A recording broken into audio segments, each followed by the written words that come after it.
sabéis y me veis aquí es porque estamos con el libro de Jueces, ¿no? Y si tuviera que resumir los 20 capítulos anteriores para Carlos, por ejemplo, que no tiene esa continuidad, resultaría muy difícil, ¿no? Vamos por el capítulo 20, ya nos queda poquito, pero estoy haciendo un paréntesis en este capítulo porque reflexionando el libro de Jueces pues nos deja un panorama que tampoco aunque hayan pasado casi 3000 años, no muy diferente al de ahora, ¿no? Porque hemos visto historias de violencia, egoísmo, sexo, mentiras, venganza, etcétera, ¿no? Venganza desde las más explícitas hasta las más sutiles. En capítulo 20, que nos hemos entretenido bastante, tenemos a un levita que empuja a la mujer en la ciudad de Gabá para que la violen aquellos hombres y esa mujer muere, ¿no? Historia brutal, ¿no? Pero él cuando cuenta lo que había sucedido se calla ese detallito y dice, bueno, es que vinieron a por nosotros y mira, la violaban, etcétera, ¿no? ¿Qué pasó? Los benjamitas pues, y los israelitas se cabrean, ¿no? Y van a por los benjamitas, ¿no? ¿Qué se consiguió con todo eso? 65.000 personas murieron, entre israelitas y benjamitas. Y para colmo, la tribu de Benjamín, una de las 12 tribus, está a punto de desaparecer porque se ha quedado prácticamente sin hombres de guerra. Y es fácil y tentador ceder ante los deseos vengativos cuando recibimos una ofensa, ¿no? ¿Por qué? Este hombre no tenía testigos que pudieran contradecir su versión allí cuando cuenta lo que ha pasado, ¿no? Y yo me preguntaba que si esto tiene que enseñarnos a nosotros algo hoy, ¿no? A los creyentes del siglo XXI. Y como siempre digo, pues no debemos ver a estas personas tan alejadas de nosotros, ¿no? Creo que la manipulación es practicada con mayor frecuencia de lo que desearíamos, ¿no? Ya que es fácil caer en la tentación de creer que los demás no se van a dar cuenta. Y eso no deja de ser una mentira, ¿no? El problema yo creo que es si nosotros somos conscientes de esta realidad, ¿no? De cuando usamos la manipulación. Y la advertencia bíblica es que un pecado aparentemente muy pequeñito, como omitir una pequeña frase, es súper destructivo porque ha llevado a la muerte de 65.000 personas. Y si tenemos que hablar de la manipulación, tenemos que remontarnos a Génesis 3, en el Edén, ¿no? El diablo manipuló con sus palabras a Adán y Eva para hacerles creer que al comer del fruto pues serían como Dios, ¿no? Conociendo el bien y el mal. Todos sabemos lo que ocurrió después, ¿no? Tanto la mentira como la manipulación tienen el mismo propósito, hacer creer a los demás pues, que una persona haga o que piense según lo que yo quiero que haga o que piense, ¿no? Como digo, la manipulación no deja de ser una mentira y esto afecta siempre a otras personas. Y los problemas con la mentira no son ajenos a nadie, ¿no? ¿Qué nos dice Santiago? Si alguno es capaz de refrenar su lengua sin hacer daño, ese es varón perfecto. Como diciendo, presentarme a alguno que no lo sea. Hemos cantado Examíname, Señor. Cuando uno hace un examen exhaustivo de su propio corazón, de su propia conciencia, creo que ninguno somos capaces de salir ilesos y decir yo no he mentido nunca. Abraham mintió, Isaac mintió, Jacob mintió, Moisés, David, Pedro, y he elegido una lista de nombres que se supone que están en el top de héroes de la fe, ¿no? Creo que todos necesitamos ayuda, ¿no? Nadie escapa a la mentira y sobre todo si entendemos toda su dimensión, ¿no?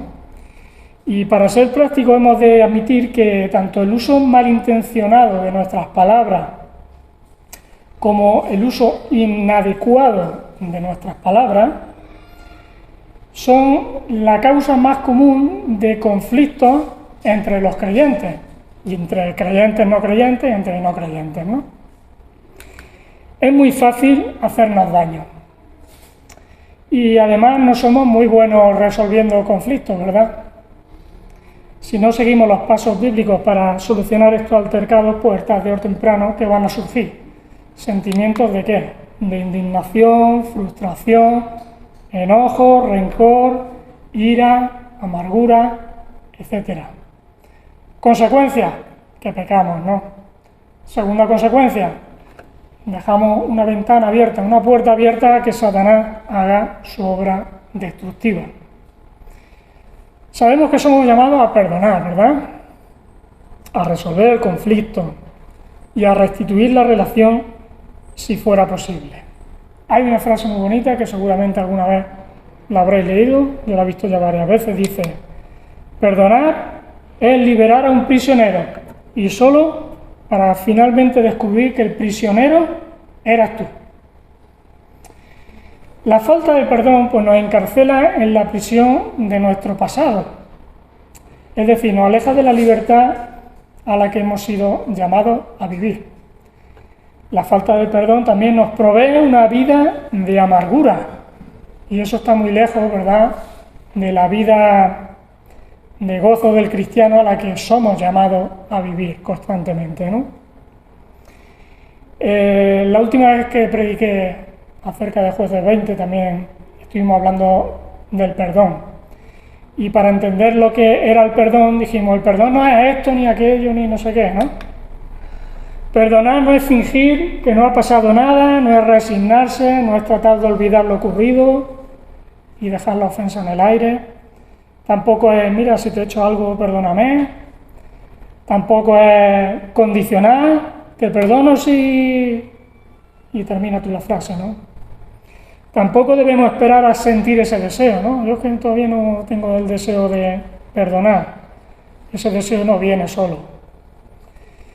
Y otra de las mentiras acerca del perdón es que tiene que ser el otro el que tiene que venir a pedir perdón. Y no es lo que la Biblia dice, ahora lo vamos a ver. Tampoco, bueno, el tiempo cura las heridas, ¿no? ¿A cuántas personas le has escuchado decir eso de me gustaría perdonar, pero es que no puedo? O una frase similar, ¿no? ¿Me entendéis? El cristiano está llamado a perdonar y puede tener esta misma inquietud y sentimiento de querer perdonar, pero que no puede, ¿no? Que no lo consiga. ¿Qué puede ayudarnos a practicar el perdón? Ahí va el mensaje de esta mañana. Ahí es donde quiero apuntar, a un objetivo único. No es nada fácil perdonar, ¿verdad? Entre otras cosas porque a veces pensamos, si fue el otro quien me hizo daño, pues como decía antes, ¿no? Él es el que tiene que venir a pedir perdón, me lo merezco. O bien, yo necesito sentirme en condiciones óptimas para ir a pedir perdón. Y en ambos casos podemos atrasar ese momento o incluso justificarnos y dejando la responsabilidad en sentir emociones que ya vendrán en el futuro, o bien es que tiene que ser el otro el que dé el primer paso, ¿no? ¿Quién tiene que dar el primer paso entonces? Ahora vamos a ver lo que la Escritura nos dice, ¿no? Hay dos textos. Si lo leemos y lo entendemos, vamos a poder contestar a la pregunta de quién tiene que dar ese primer paso. Primer texto, Mateo 5, 23, 26. Por tanto, si traes tu ofrenda al altar y allí te acuerdas de que tu hermano tiene algo contra ti, deja allí tu ofrenda delante del altar y anda, reconcíliate primero con tu hermano y entonces ven y presenta tu ofrenda. ¿Qué nos dice este texto? Soy yo el que tiene que ir en busca de aquel que tiene algo contra mí. Jesús le acaba de dar la vuelta a nuestra manera de pensar. Segundo texto, en palabras del mismo Jesús. Por tanto, Mateo 18, 15 al 17. Por tanto, si tu hermano peca contra ti, ve y repréndele, estando tú y él solo. Si te oyere, has ganado a tu hermano. Mas si no te oyere, toma aún contigo uno o dos, para que en boca de 2 o 3 testigos conste toda palabra. Si no los oyere, a ellos dilo a la iglesia. Y si no oyere a la iglesia, tenle por gentil y publicano. ¿Qué nos dice este texto? Debo ir a hablar con la persona que me ha ofendido a mí. Ya sea yo el ofensor o el ofendido, si cualquier relación se ha debilitado en cualquier manera, la Escritura nos dice que siempre debes tomar tú la iniciativa. No importa quién empezó. Dios siempre te hace responsable para ir y reparar la relación que se ha debilitado. El cristiano es responsable para empezar el proceso de reconciliación, independientemente de quién fue el que empezó la separación. Una enseñanza muy incómoda, pero ahí está. ¿Por qué digo que es incómoda? Porque yo digo, ¿lo hacemos en la práctica? Yo no lo he hecho. ¿Se nos da bien el perdonar? A mí no se me da bien perdonar. ¿Nos cansamos de perdonar? Yo sí me canso. ¿Nos cuesta perdonar ciertas ofensas? A mí sí. Yo no sé si tú has contestado lo mismo que yo, pero la idea es, ¿hay algún consejo bíblico que nos pueda ayudar a perdonar esas ofensas graves y repetitivas que nos cuesta perdonar? Sí, afortunadamente lo hay. Y eso es lo que nos enseña la parábola de los 2 deudores, la que ya conocemos y que vamos a ver en esta mañana. Pero tenemos que contextualizarla. En Mateo 18 Jesús da una pauta sobre cómo deben de resolverse los conflictos, lo acabamos de leer. Está diciendo, el conflicto ha de solucionarse sí o sí. ¿Y se solucionará sí o sí? Eso es lo que dice el texto. ¿Y los hermanos terminarán reconciliados sí o sí? Y uno de ellos tendrá que reconocer su error y pedir perdón. Y si no fuera así, pues ese supuesto hermano va a terminar fuera de la congregación. Fuerte, ¿no?, lo que dice. Y la lección estaba muy clarita hasta que el de siempre, ¿quién es el de siempre? El que no se calla, de los discípulos. Pedro el impulsivo, piensa en voz alta y expresa lo que todos están pensando, ¿no? Y se estaban callando. Y dice, Señor, ¿cuántas veces perdonaré a mi hermano que peque contra mí? ¿Hasta 7?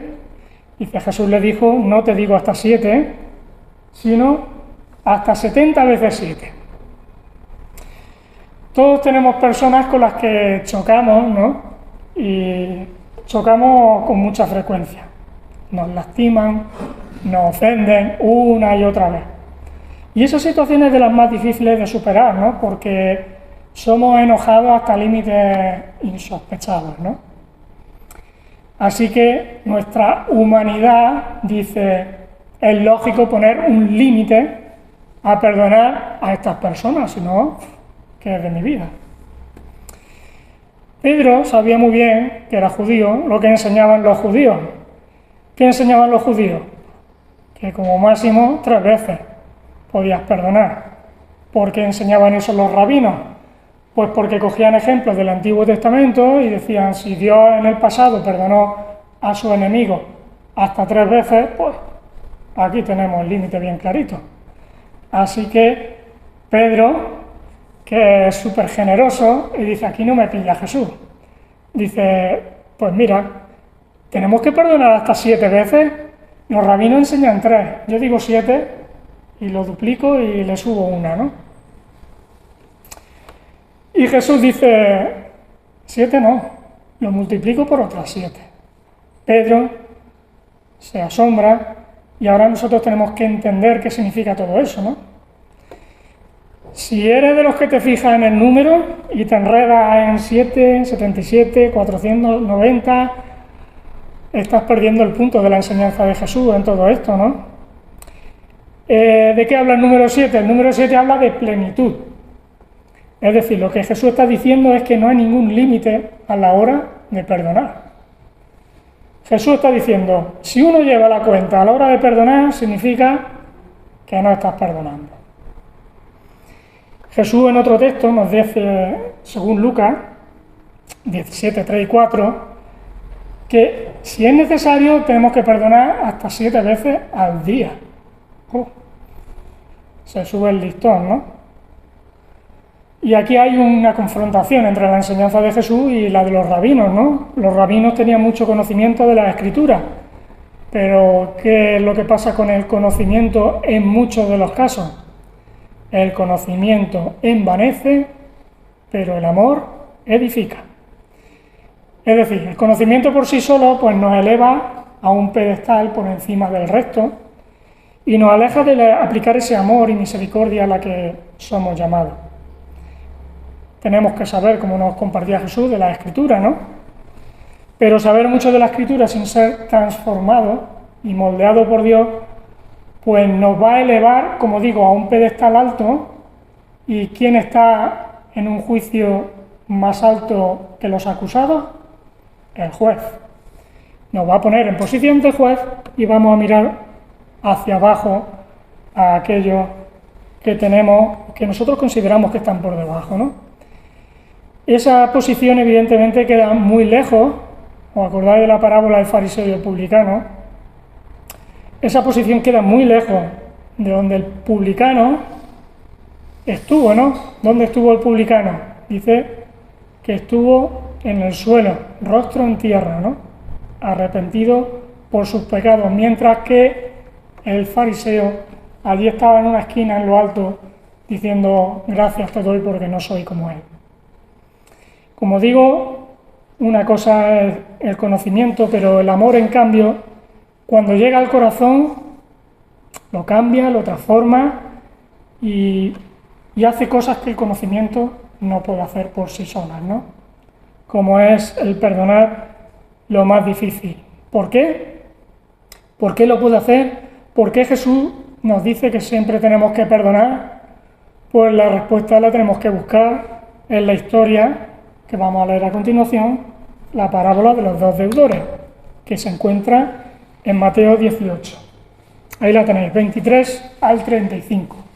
Dice que por lo cual el reino de los cielos es semejante a un rey que quiso hacer cuentas con sus siervos. Y comenzando a hacer cuentas, le fue presentado uno que le debía 10.000 talentos. A este, como no pudo pagar, ordenó su señor venderle a su mujer y a sus hijos, y todo lo que tenía, para que se le pagase la deuda. Entonces aquel siervo postrado le suplicaba diciendo, Señor, ten paciencia conmigo, y yo te lo pagaré todo. El señor de aquel siervo, movido a misericordia, le soltó y le perdonó la deuda.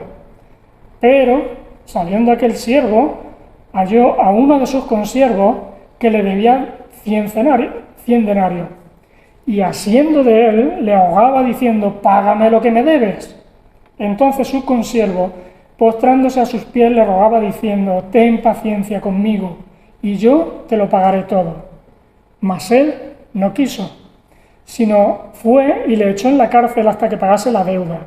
Viendo sus consiervos lo que pasaba, se entristecieron mucho, y fueron y refirieron a su señor todo lo que había pasado. Entonces, llamándole su señor, le dijo, siervo malvado, toda aquella deuda te perdoné, porque me rogaste. ¿No debías tú también tener misericordia de tu consiervo como yo tuve misericordia de ti? Entonces su señor, enojado, le entregó a los verdugos hasta que pagase todo lo que debía. Así también mi Padre Celestial hará con vosotros, si no perdonáis de todo corazón cada uno a sus hermanos sus ofensas. La historia la conocemos de sobra, ¿verdad? Tenemos un rey, tenemos dos siervos. La parábola se está centrando en uno de los siervos, ¿no? Estos siervos manejan una cantidad de dinero. Podríamos pensar que la historia que está contando Jesús, para que la entiendan, es la de un rey que tiene dos siervos. En aquellos tiempos los siervos que administraban grandes cosas se les llamaba sátrapas y estaban encargados de administrar tierras, posesiones, dinero, algo contable. El rey los llama a rendir cuentas. Sabemos que el rey, para que nos vayamos introduciendo en la parábola, sabemos que el rey representa a Dios y el siervo está representando a alguno de sus hijos, ¿no? Pregunto, ¿está hablando este texto acerca de creyentes? Casi que he encaminado en la respuesta. Hay dos razones que apuntan para decir que sí. La primera, todo el capítulo 18 de Mateo, Jesús le está hablando a sus discípulos. Le está contestando a Pedro con su pregunta.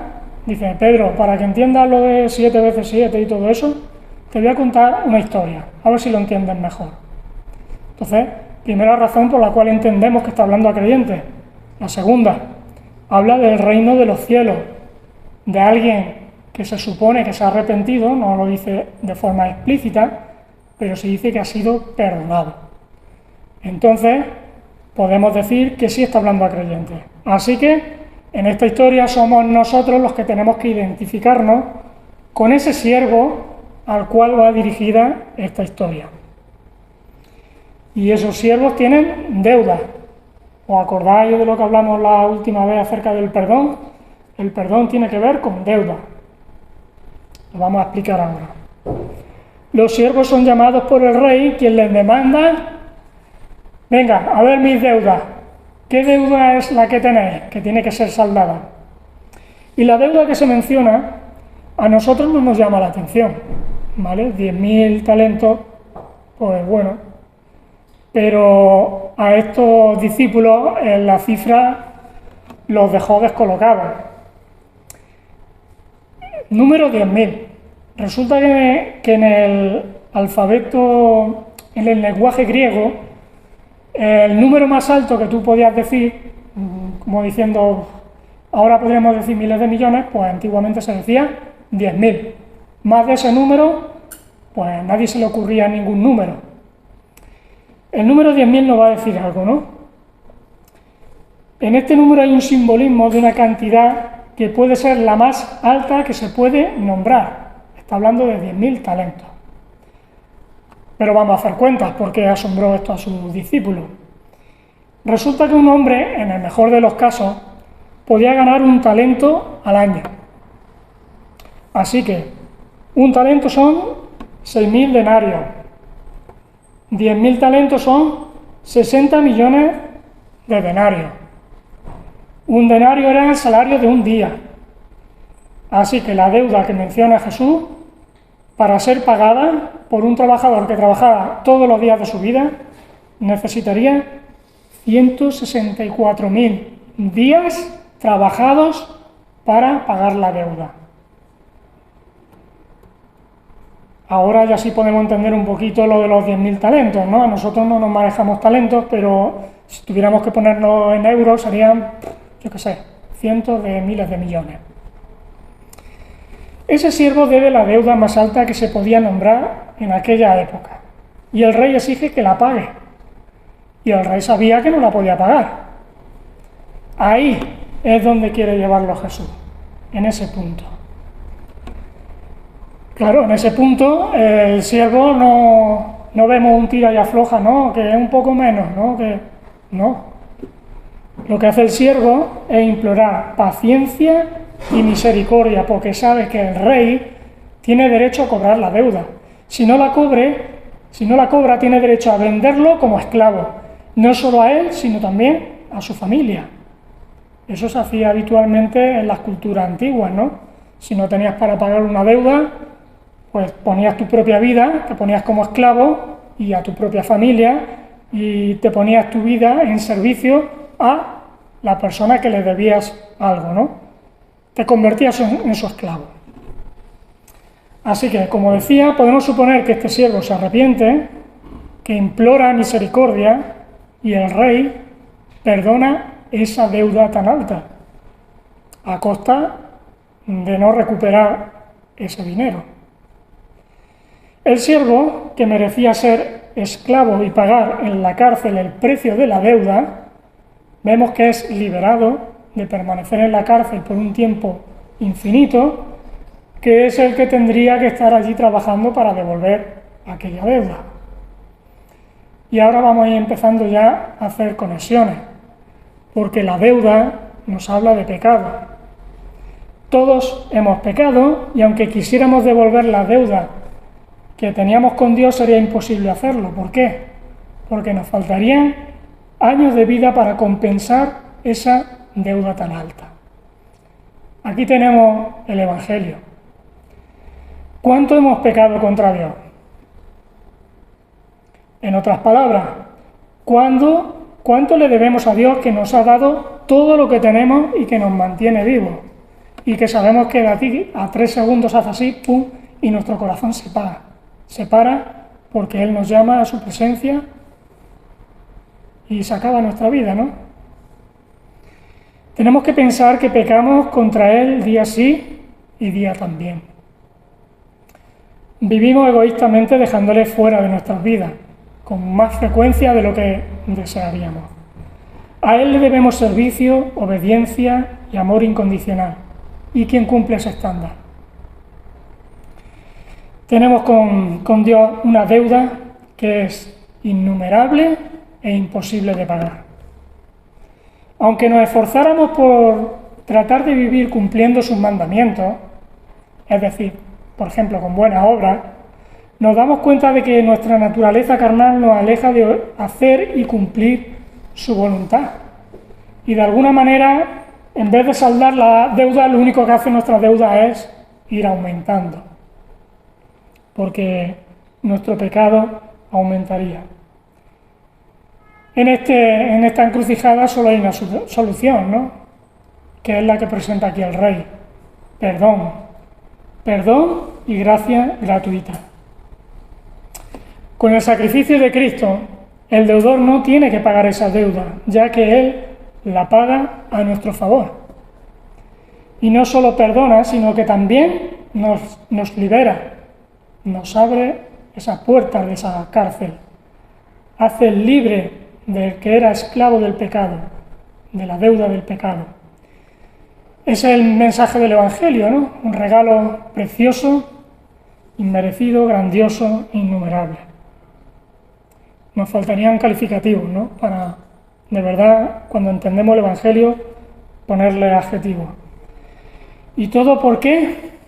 Gracias a que Dios ha sido movido a misericordia.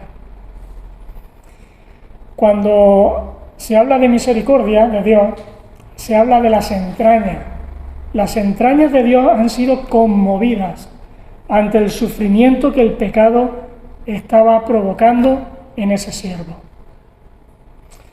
Qué privilegio, ¿no? Tenemos los cristianos que hemos sido perdonados de nuestros innumerables pecados. Y digamos que hasta aquí va la dimensión vertical del perdón, la del siervo y Dios. Ahora vamos a tocar la dimensión horizontal, la que tiene un siervo con el otro siervo, porque es la segunda parte de la historia para entenderlo todo. Ese segundo siervo tiene una cantidad más pequeña que le debe al primer siervo. 100 denarios, pues podría ser el sueldo de 3, 4 meses, 5 de trabajo. De alguna manera eso sí es más factible de recuperar y de que ese segundo siervo le pagara al primero. Y me llamaba mucho la atención que el segundo siervo usa las mismas palabras hacia el primer siervo que las que el primer siervo le usa a Dios, bueno, al Rey, para pedir misericordia, ¿no? Responden con las mismas palabras, ¿no? La deuda que le fue perdonada al primer siervo era imposible de devolver. La deuda que tiene ese segundo siervo sí es factible de pagar, pero no la quiso perdonar. Y ahí es donde también nos quiere llevar Jesús, que nos demos cuenta de que es un sinsentido, ¿verdad? Esa es la paradoja. Bueno, la noticia le llega al Rey y le viene a decir a este siervo: siervo, si has experimentado una misericordia tan generosa en tu propia vida, ¿cómo puedes tener esta actitud con tu deudor? En palabras coloquiales, ¿verdad? La respuesta del rey es echarlo en la cárcel para que se pague toda la deuda. Y si pensamos en la cárcel, donde tiene que pagar de manera infinita toda la deuda, que representa esa cárcel al infierno, aunque también puede representar una disciplina temporal de Dios, pero aquí no me quiero meter. ¿No tenemos aquí un dilema para entender la historia? Porque Jesús él mismo dice en el 35, así también mi Padre Celestial hará con todos vosotros si no perdonáis de todo corazón cada uno a sus hermanos, sus ofensas. En un principio, si no entendemos bien lo que quiere significar la deuda y la cárcel, nos va a dejar un poco descolocados, ¿no? Porque si se trata de creyentes salvos y perdonados, ¿cómo van a acabar en la cárcel? ¿Cómo van a acabar en el infierno? Es como si estuviera diciendo Jesús, estos que se han ganado la salvación, que han disfrutado de la salvación, ahora la pierden. Esto choca, ¿no? Esta doctrina no la podemos sostener. El creyente no pierde la salvación. Pero esa forma de pensar y ese enfoque está equivocado, porque el punto está en la contradicción que Jesús está representando con este siervo perdonado. Si el perdón se ha recibido de forma genuina, pues no cabe otro camino para el siervo perdonado que perdonar a los demás. Eso es lo que está diciendo Jesús. El verdadero creyente ha entendido el perdón de sus muchos pecados y puede actuar como consecuencia como el rey de la historia que ha sido perdonado. El que no sea capaz de perdonar revela que él mismo no ha entendido el perdón. Ese rey fue movido a misericordia y el verdadero creyente será movido a misericordia igualmente. Y eso es lo que está enseñando Jesús. Y esa es la historia elegida por Jesús para hablarnos del significado central del perdón y para ayudarnos a perdonar a los demás en aquellas deudas que surgen con esos ofensores y que nos cuesta perdonar. Y si nos fijamos en lo que hace el rey, podemos sacar algunas pautas que nos ayuden a practicar el perdón. He señalado 4 pautas, 4 acciones del perdón verdadero. Primera, lo primero que hace el rey es traer al siervo ante él. ¿Y para qué? Para mencionar la deuda. La deuda es mencionada y contabilizada. Son 10.000 talentos. El perdón comienza con la revelación de la verdad de la ofensa. Cuando nos ofenden, necesitamos decirle a nuestro ofensor en qué nos ha ofendido, en la cantidad exacta, es decir, sin exagerar o sin esconder. Parece obvio, pero ¿cuál es la otra opción? La otra opción es que el ofensor no se dé por enterado de la deuda que debe. Y suele pasar mucho. A mí me ha pasado. No debemos excusarnos, justificarnos. Por eso dijimos que no sirve tratar de olvidar lo sucedido, de resignarse, etcétera, etcétera. Se trata de reconocer que la deuda que debes es cierta. Esa es la deuda. No vemos al siervo, como decía, peleando con Dios. No, es menos, es más. No fue así, no fue pasado. Como ya hemos visto, tanto siendo ofensores como ofendidos, debemos tener un encuentro para hablar y declarar qué es lo que nos ha ofendido. Y eso es lo que llamamos confrontar, ¿no? Hablar con la otra persona. Abro paréntesis rápidamente y hablo de algunas cosas acerca de la confrontación.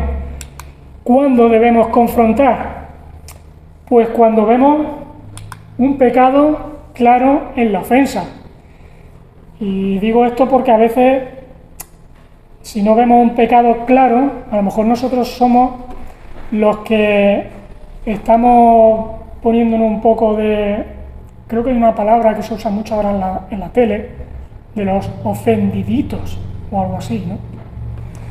Nos ponemos en el papel de víctima que se ofenden por cualquier cosa. Y a veces podemos juzgar a la gente por mi óptica subjetiva de ver la vida. Somos muy sensibles, ¿no? Si somos muy sensibles, muy intransigentes, juzgamos todas las situaciones desde mi óptica. Cuidado, ¿no? Es lo que debemos de aprender. También debemos confrontar cuando se ha roto una relación que existía antes, que era sana, ¿no? Entonces tenemos un objetivo. Tenemos el objetivo de recuperar esa relación fraternal que estaba abandonada, que era antes sana y ahora se está perdiendo, ¿no? Así que debemos de confrontar cuando se ha roto una relación. Debemos confrontar únicamente cuando tenemos la intención de ayudar al ofensor. Si vamos con la idea de ridiculizarlo, machacarlo, etcétera, quizás deberíamos estarnos quietecitos, ¿no? Y cambiar de actitud nosotros mismos. Y a veces también hay que esperar el momento más oportuno.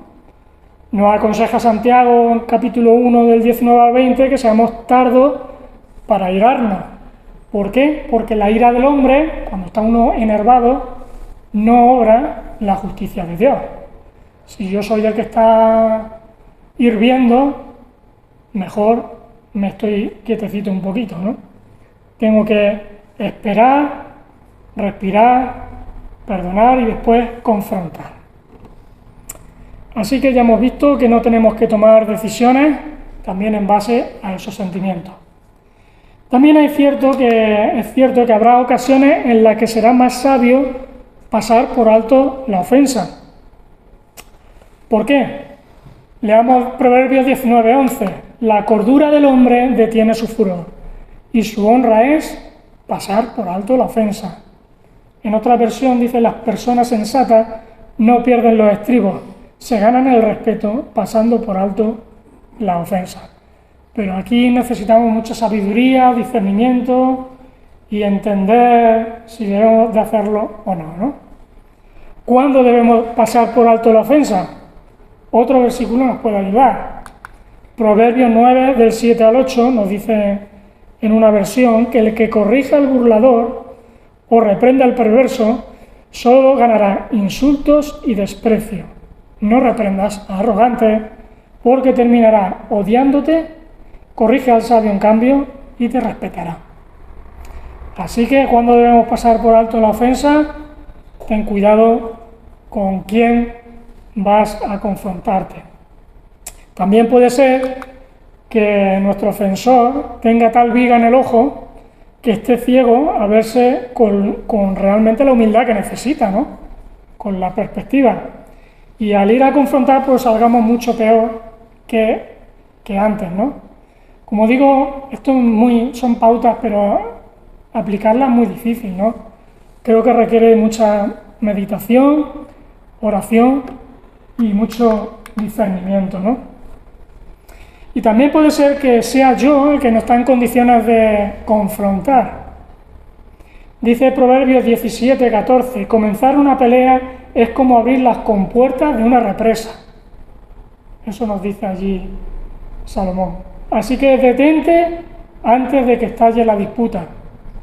Si yo mismo detecto que la situación puede acabar mal porque mi actitud no es la más correcta, es más sabio retirarse. Así que cierro paréntesis de la confrontación y seguimos con los consejos del rey. El primero, traer al siervo ante él, a poner la deuda sobre la mesa. Segunda cosa que hace él, compadecerse de él. Ambos siervos son siervos bajo el mismo rey. No es uno mayor que otro con respecto al rey. Están los dos en la misma altura, ¿no? Ambos tienen una deuda. Y la que tienen con el Padre siempre es infinitamente mayor que la que puedan tener estos siervos entre sí. Para tener piedad de quien te ha ofendido, necesitas entender y hacer el esfuerzo de comprender cuál es la situación de la persona que tienes delante, de tu ofensor. Comprender su situación, comprender también su vulnerabilidad. Esto de la empatía es muy importante. ¿Por qué? Porque hay una razón por la cual no somos capaces de perdonar. Y esa razón es porque a veces nos creemos superiores moralmente al ofensor, ¿no? Y pensamos que yo, de verdad, nunca, de verdad, haría lo que él me ha hecho a mí. Nunca lo haría. Y ese pensamiento está en nuestra cabecita, en nuestro subconsciente, no lo solemos filtrar, se cuela de manera muy natural y nos dice, quieto, tú no vayas a iniciar el perdón, si tú nunca harías lo mismo, fíjate lo que te ha hecho a ti. Esa actitud evidentemente está muy lejos de ¿cuál? Filipenses 2:3, ese sabio consejo que Pablo le da a los filipenses. Nada hagáis por contienda, por vanagloria, antes bien con humildad, aquí es donde voy, estimando cada uno a los demás como superiores a él mismo. Ver al otro como superior, en el sentido espiritual, aleja de nosotros esa actitud de orgullo, de vanagloria, de superioridad, que nos impide recuperar la relación fraternal. Cuando tú estás arriba, ves al otro hermano ahí abajo, evidentemente eso no ayuda para nada para recuperar las relaciones. Podemos decir que compadecerse es ponerse en el lugar del ofensor en este caso. En una palabra, ser empáticos. Eso es lo que el rey está haciendo con este siervo. A pesar de ser rey y el otro siervo, está empatizando. Y debe de empatizar, evidentemente, los siervos entre sí, ¿no? Tienen que recordar que ambos tienen las mismas debilidades. Tercer paso. Lo tercero que hace el rey es perdonar la deuda, ¿no? Jesús dice, si tú no perdonas los pecados del hombre, tu Padre Celestial no perdonará tus pecados. He leído Mateo 6:15. ¿Quiere decir eso que nos ganamos el perdón de Dios a través de nuestra habilidad de perdonar a otros? No. La lección es que ningún corazón que está genuinamente arrepentido hacia Dios puede permanecer cerrado sin perdonar a los demás. Una falta de perdón hacia otro es el resultado directo de la falta de arrepentimiento hacia Dios. Me gustan las palabras de Samuel Pérez Millo. Dice, la disposición a perdonar cualquier ofensa es evidencia natural del nuevo nacimiento. Aquel que no es capaz de perdonar, tal vez, nunca fue perdonado por Dios. En otras palabras, es una incongruencia el manifestar que somos creyentes, perdonados, pero nos negamos a perdonar a los demás. Francisco La Cueva, también me encanta esa frase, ¿no? Porque creo que está resolviendo todo el dilema que surge aquí, ¿no? Dice, quienes no están dispuestos a perdonar a los deudores demuestran no estar arrepentidos de sus propias deudas y, por lo tanto, lo que les quita el rey es solamente lo que parece que tenían, pero en realidad no lo tenían. Ahí se resuelve la paradoja que decíamos, eran creyentes, pierden la salvación. Esta frase me gusta como la explica, ¿no? Por eso he querido compartirla también. Así que el tercer paso es perdonar. Y lo último que hace el rey es liberar. La liberación implica que anteriormente estabas como encarcelado, atrapado. El siervo que no perdona al otro termina en la cárcel y el contraste que está aquí implícito es que únicamente el perdón podía liberarlo. De alguna manera, de alguna forma, él mismo se ha metido en la cárcel, ¿no? En su mano estaba la llave, Él ha abierto la puerta, se ha metido dentro y la ha cerrado. Pero para tratar de entender cómo encontrar nosotros fuerzas y motivos que nos impulsen a perdonar a nuestros ofensores, debemos fijarnos también en las palabras del rey al siervo. Y yo pregunto, ¿quién es capaz de perdonar la ofensa más cruel por su propia voluntad? Nadie. Y esta pregunta nos deja delante un espejo en el que no vamos a querer vernos. Porque muchas veces vamos a reaccionar nosotros como ese primer siervo, ¿no? Creo que es una posibilidad muy probable. Y Jesús quiere que tanto Pedro como nosotros nos identifiquemos con ese siervo y veamos la contradicción. El siervo de nuestra parábola es un hombre que no cambia cuando obtiene el perdón que él mismo ha pedido. Y luego su consiervo dicta exactamente las mismas palabras que él estaba diciéndole al rey. Y aún así, parece que no se da por enterado ni conmovido. Quizá este hombre no se ha arrepentido de corazón, es el siervo del que habla la parábola. Y ese es el punto que exige Jesús. En el último versículo está diciendo y está hablando de un perdón de corazón. El perdón normal puede ser perdón, pero un perdón de corazón tiene que tener una amplitud mucho más grande, ¿verdad? ¿Cómo explicar esto del perdón de corazón? Pues lo primero que hay que aclarar es que únicamente la acción del propio Espíritu Santo en nuestra vida nos puede ayudar a hacer eso, a perdonar.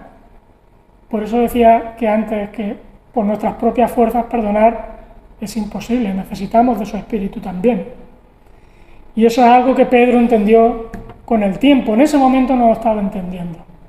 Lo entendió después, vemos sus escritos y vemos que lo entendió muy bien. Por otro lado, el versículo 33 está diciendo que el perdón del siervo a su consiervo debe estar basado y motivado en el perdón que ha tenido el rey hacia él. Eso es lo que tiene que pensar, eso es lo que nos tiene que hacer pensar también a nosotros, ¿no? El perdón auténtico y de corazón que debemos imitar es el que Dios ha tenido hacia mi propia vida. Vuelvo a citar a Samuel Pérez Millo.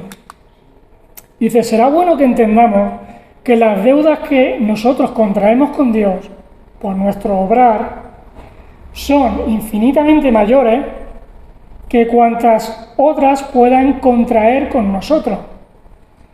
Si Él nos perdona con misericordia, mucho más debemos nosotros perdonar las pequeñas ofensas que los hermanos puedan tener y cometer contra nosotros. En otras palabras, ¿qué está diciendo? Mi deuda con Dios siempre será mayor que la deuda que otra persona tenga conmigo. Ese es el enfoque. Perdonar de corazón significa hacerlo con compasión. Es decir, dentro de mí debe producirse un cambio voluntario, de lo que hablábamos la última ocasión. En nosotros está la responsabilidad de frenar esos deseos de venganza. Es decir, un cambio voluntario para desechar y eliminar esos deseos de venganza naturales que nos salen. Cuando tenemos un conflicto, cuando nos ofenden, nos airamos y implícitamente y salen sentimientos de venganza, ¿no? Esos son los que tenemos que sustituir por sentimientos de empatía. Eso es lo que nos está señalando. Muy fácil decirlo. Y yo me atrevo a decirlo desde aquí y yo soy el primero que no lo cumplo, ¿no? ¿Cómo se practica? Pues Jesús nos lo acaba de decir, recordando cómo somos nosotros tratados cuando pecamos. ¿Cómo nos trata el Padre? Cuando le herimos con nuestra indiferencia, con nuestra apatía, con nuestra desobediencia, etcétera, etcétera. Piensa en ti.